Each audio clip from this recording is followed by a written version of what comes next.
বন্ধুরে আজ তুই সফল, কিন্তু দেখ আমি ব্যর্থ। আমি না তোকে ছাড়া কখনো থাকতে পারতাম না, না ছোটবেলায় থাকতে পারতাম, না বড় হয়ে তোর থেকে দূরে সরে গেছি। দুজনে কত কষ্ট করেছি, পরিশ্রম করেছি, সবকিছু তুই ভুলে গিয়ে আমাকে হারিয়েছিস। তো চলুন এই ছোট্ট একটি গল্প চলে আসি। যখন আমার বয়স 15, আমার একটা বন্ধু ছিল, খুবই কাছের বন্ধু। তাকে ভাই বলে ডাকতাম। বন্ধুর নাম ছিল হৃদয়। আমরা দুজন সবসময় একসঙ্গে থাকতাম, যেখানে যেতাম একসঙ্গে যেতাম। আর আমার সঙ্গে যা ঘটতো আমি আমার বন্ধুকে বলতাম, আর ওর সঙ্গে যা ঘটতো হৃদয় আমাকে বলতো। আমরা দুই বন্ধু একই ক্লাসে পড়তাম, কিন্তু প্রতিদিন স্কুল যেতাম না, স্কুল ফাঁকি দিতাম। একদিন হৃদয় বলছে, বন্ধু আজকে স্কুল যাবো না, চল বাগানে গিয়ে আম খেয়ে আসি। তারপর আমি বললাম ঠিক আছে চল। এরপরই মাথায় চলে আসে স্কুলের কথা। আমি বন্ধুকে বললাম আমি খেতে যে যাবো, স্কুল না গেলে তো মা মারবে। এটা নিয়ে আমরা কিছুক্ষণ ভাবলাম, তারপর আমার মাথায় একটা বুদ্ধি আসলো। হৃদয়কে বললাম চল স্কুলের ড্রেসটা কোথাও লুকিয়ে রেখে আসি, তারপর মাকে বলবো স্কুলের ড্রেস খুঁজে পাচ্ছি না। তারপর হৃদয় বলল হ্যাঁ যুক্তিটা খারাপ না, চল সেটাই করা যাক। তারপরে আমরা দুই বন্ধু সেটাই করি। এরপরে আমরা আমের বাগানে চলে যাই। আর হ্যাঁ, আমরা দুই বন্ধু কিন্তু আম কুড়িয়ে খেতাম না, গাছে থেকে লুক করে চুরি করে খেতাম। সেদিনও সেটাই করছিলাম, কিন্তু বাগানওয়ালা দেখে নাই। এরপর তাড়তে তাড়তে আমাদের বাড়ি চলে আসে। আমার মাকে, হৃদয়ের মাকে আমাদের দুজনের নামে বিচার দেয়। তারপর সেই দিন আর আমরা দুই বন্ধু আর বাড়ি যাই না, ভয়ে মা মারবে বলে। তারপর আস্তে আস্তে যখন সন্ধ্যা হয়ে গেল, অন্ধকার নেমে আসলো, তখন বন্ধুকে বলছি বন্ধু চল এখন বাড়ি চলে যাই। বাড়ি গিয়ে লুক করে শুয়ে যাবি, আর আমিও লুক করে শুয়ে যাবো, তাহলে আম্মু বুঝতে পারবে না, সকাল হয়ে গেলে সব ভুলে যাবে। এরপর আমরা দুই বন্ধু এটাই করি। আমি লুক করে বাড়ি ঢুকছি, এরপরই পেছন থেকে ভেসে উঠলো মার কণ্ঠ। কি রে, নিজেকে খুব চালাক মনে করছিস নাকি? ভাবছিস আমি কিছু বুঝতে পারিনি, জানতে পারিনি? বল আজকে সারাদিন কোথায় গেছিলি? তারপর আমি বললাম কই কোথাও যাইনি তো, ওই স্কুলের মাঠে খেলতে গেছিলাম। তারপর মা বলল ভাবছিস আমি কিছু জানি না? বল কেন আম চুরি করে খেতে গেছিলি, আর কেন এবার চুরি করতে গেছিস? এরপর আমার মা আমাকে অনেক মারধর করে, আর এদিকে হৃদয়কেও আমার মতনই ঠিক মারধর করে। এরপর আমরা দুইজন ডিসাইড করি আমরা বাড়িতে থাকবো না। বুঝতে পারছেন, ছোটবেলায় যদি বাড়ি থেকে মারতো, রাগ করে খাওয়া বন্ধ করে দিতাম, এখানে ওখানে চলে যেতাম। তারপর আম্মু আব্বু অনেক খোঁজাখুঁজি করতো, তো আমরা সেদিন কিন্তু রাগ করে খাওয়া দাওয়া বন্ধ করি না। সেই রাগে সেই যেতে আমরা কলকাতা চলে যাই। সেই সময় কিন্তু ফোন ছিল না, তাই আমাদের সঙ্গে কেউ যোগাযোগ করতে পারেনি।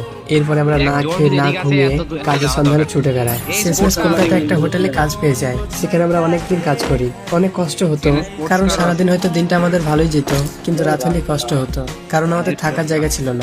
সকাল হলে হোটেলে ঢুকতে পেতাম, আবার রাত হলে দোকানদার দোকান লাগিয়ে দিয়ে চলে যেত, আর আমরা হোটেলের বাইরে শুয়ে থাকতাম। সারা রাত মশার কামড় খেয়ে, বৃষ্টিতে ভিজে, চোখের ঘুম কামাই করে টাকা ইনকাম করতাম।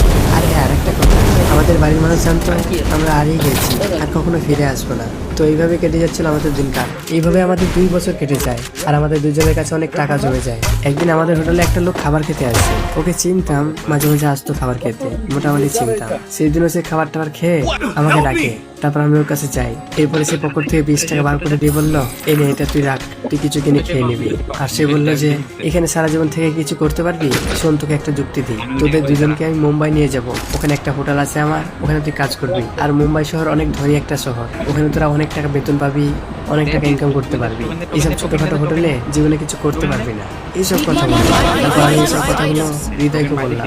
হৃদয় বললো ঠিক আছে চল, তাহলে আমরা দুজন মুম্বাই চলে যাই। তারপরে সেই লোকটা আমাদের হোটেলে পরের দিনও খেতে আসে, আর আমরা বলি যে ঠিক আছে আমরা মুম্বাই যাবো, চলো আমাদেরকে নিয়ে চলো। তখন আমার বয়স 17। ভালো খারাপ বোঝার মতো ক্ষমতা তখন আমার ছিল না, শুধু একটাই টার্গেট ছিল টাকা। এরপর সেই লোকটা তার পরের দিন আমাদেরকে সেই হোটেল থেকে বের করে নিয়ে চলে যায়, আর বলে তোমাদের কাছে যে টাকাগুলো আছে তোমরা আমাকে দিয়ে দাও, তোমাদের কাছে দিয়ে যাবে, দিলে অনেক চোখ থেকে চুরি হয়ে যেতে পারে। তারপর বললাম ঠিক আছে, সব টাকা রাখেন আপনি। এরপর আমাদেরকে টেনে উঠিয়ে দেয়, আমি জলের ভিতরে নিয়ে আসছি, তোমরা ভিতরে গিয়ে বসো। তারপর আমরা দুইজন অপেক্ষা করতে থাকি সেই লোকটার জন্য। সে আসে না, ট্রেন ছেড়ে দিল। তারপরে আমাদের আর বুঝতে বাকি রইল না, সে একটা চিটার ছিল, চোর ছিল, বাটপার ছিল। আমি হৃদয়কে বললাম কি করবি বল, এত কষ্ট করে কাজ করে ইনকাম করেছিলাম, আজ সেই টাকাগুলো সব নিয়ে পালিয়ে গেল আমাদের ভুলের জন্যই। চল মুম্বাই চল, ওখানে ঠিকই একটা কাজের ব্যবস্থা হয়ে যাবে। তারপরে আমরা দুই বন্ধু মুম্বাই চলে আসছি। ওখানেও দিনের পর দিন, রাতের পর রাত পরিশ্রম করতে থাকি, কাজের সন্ধানে ছুটতে থাকি। একদিন আমি আর হৃদয় রাস্তা দিয়ে হেঁটে যাচ্ছি কাজের সন্ধানে। এরপরে দেখতে পাই একটা 4 চাকা গাড়ি রাস্তার ধারে গাছের সঙ্গে অ্যাক্সিডেন্ট করে ফেলে। আমি আর হৃদয় দূরে গাড়ির সামনে যাই। তারপর দেখি গাড়ির ভিতরে একটা লোক অজ্ঞান হয়ে আছে, অবস্থা খুবই খারাপ হয়ে গেছিল। তারপরে আর দেরি না করে আমি আর হৃদয়কে নিয়ে হসপিটালে চলে যাই। তারপরে ডক্টর বলে আর কিছুক্ষণ দেরি হলে ওনাকে বাঁচাতে পারতাম না, আপনারা একদম ঠিক সময় নিয়ে আসছেন। উনি শ্বাস নিঃশ্বাস নিতে পারছিল না। এরপরে কিছুক্ষণ যাওয়ার পরেই ওই মানুষটার জ্ঞান ছিল, আর উনি বলতে থাকে আমাকে কে বাঁচালো, আমাকে কে বাঁচালো, তাকে সামনে নিয়ে আসো। তারপর ডক্টর আমাদেরকে বেরিয়ে পাঠায়। আমরা দুই বন্ধু ওনার কাছে যাই। তারপর উনি বললো তোমরা আমাকে বাঁচিয়েছো। হৃদয় বললো আপনি যখন গাছের সঙ্গে গাড়ি অ্যাক্সিডেন্ট করেন এটা আমরা দেখতে পাই। তারপরে আমরা দুই বন্ধু এখানে ছুটে যাই। এরপরে আপনার অবস্থা খুব খারাপ দেখে আপনাকে তাড়াতাড়ি হসপিটালে আমরা নিয়ে আসি। তারপর উনি জিজ্ঞেস করলো আচ্ছা তোমাদের বাড়ি কোথায়? কথা শুনে মনে হচ্ছে না তোমাদের বাড়ি ভালো, তোমরা এখন কি কাজ করো? তারপর আমি সব কিছু খুলে বলি। আমরা কলকাতায় থাকতাম।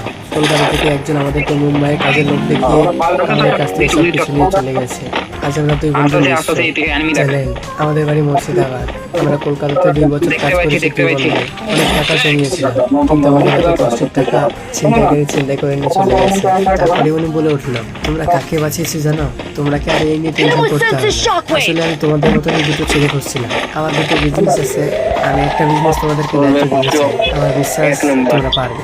এরপরে বলে উঠলো আমরা তো বেশি পড়াশোনা করি নাই, অত শিক্ষিত না, আমরা কি পারবো এত বড় একটা দায়িত্ব পালন করতে? তারপর উনি বললো আরে পাগল ছেলে, আমি আছি কি করতে, আমি তোমাদেরকে আস্তে আস্তে সবকিছু বুঝিয়ে দেবো। তারপর থেকে আমাদের জীবনটা পুরোটাই বদলে যায়। আর এই মানুষটা আমাদেরকে নিজের ছেলের মতো ভালোবাসতো, কারণ তার কোনো ছেলে ছিল না, একমাত্রই তার আদরের একটা মেয়ে ছিল। ওনার মেয়ের যখন 5 বছর বয়স ছিল তখনই তার স্ত্রীকে হারিয়ে ফেলেছে। এরপর তার মেয়ের কথা ভেবে সে আর কখনো সংসার করেনি। অনেক ভালো একটা মানুষ ছিল। প্রায় 2 বছর কেটে যাওয়ার পর সেই মানুষটা একদিন হঠাৎ করে অসুস্থ হয়ে পড়লো। অনেক চিকিৎসা করিয়েছিলাম, ডক্টরের কথা একটাই ছিল উপরওয়ালার কাছে দোয়া করেন, তাছাড়া আর কোনো উপায় নাই। তারপরে একদিন আমাদের দুই বন্ধুকে বলে তোমাদের দুজনকে আমি ছেলের মতো ভালোবাসি আর নিজের ছেলেই ভাবি। আমার তো যাওয়ার সময় হয়ে গেছে, তাই আমার শেষ ইচ্ছা আমার দুটো বিজনেস আমি তোমাদের দুজনের নামে লিখেতে যেতে চাই, আর বাড়িটা আমার মেয়ের নামে রাখতে চাই। তার মেয়ের নাম ছিল তানিয়া। তারপরে সে তার মতোই সবকিছু করে ফেলে। এরপর সঙ্গে সঙ্গে সে ইন্তিকাল করে। আর তারপর থেকে আমার বন্ধু ব্যবহারটা আস্তে আস্তে চেঞ্জ হতে থাকে, হৃদয় বদলাতে থাকে। তারপরে একদিন আমি জানতে পারি হৃদয় তানিয়াকে ভালোবাসে আর তানিয়া হৃদয়কে ভালোবাসে। এটা শুনে আমি অনেক খুশি হলাম, আবার কষ্টও পেলাম যে হৃদয় ভালোবাসে, একবার তো বলতে পারতো। তারপর আমি আবার এটাও ভাবলাম আমি কে যে আমাকে বলবে। যাই হোক, আর তানিয়া আর হৃদয় ডাইনিংয়ে বসে বলতে আমাকে নিয়ে। তারপর আমি ভাবলাম তারপর যা শুনতে পাই এটা আমি বিশ্বাস করতে পারছিলাম না। আমার বন্ধু বলে আমার নামে কোনো বিজনেস নাই, সে চালাকি করে তার নামে করে নিয়েছে, আর আমাকে তারা শুধু ব্যবহার করছে। একসময় তারা ঠিকই আমাকে ছুঁড়ে ফেলবে। এইসব কথা শুনে আমি ভীষণ কষ্ট পাই যে ছোট থেকে একসঙ্গে বড় হয়েছি, এত শত কষ্ট আমরা একসঙ্গে বয়েছি, আজ সে মানুষটা এইভাবে বেমানি করতে পারলো। তারপর আমি ওদের সামনে গিয়ে বললাম বন্ধুরে তুই কোনো ভয় পাস না, তুই না চাইলেও তোকে আমি হাসি মুখে সবকিছু ছেড়ে দেবো। এতদিনে যে তোর মুখে আমি হাসি ফুটাইতে পারছি এটাই অনেক। তুই সুখে থাক, ভালো থাক। তো এই ছিল আজকের আমাদের গল্প। গল্পটা যদি একটু হলো ভালো লেগে থাকে তো অবশ্যই রাজনা পেজটিকে ফলো করে আমাদের পাশেই থাকুন। আর এরকম নতুন নতুন গল্প দিতে চাইলে অবশ্যই ফলো করে আমাকে নক দিবেন। পুরো ভিডিওটা দেখার জন্য অসংখ্য ধন্যবাদ।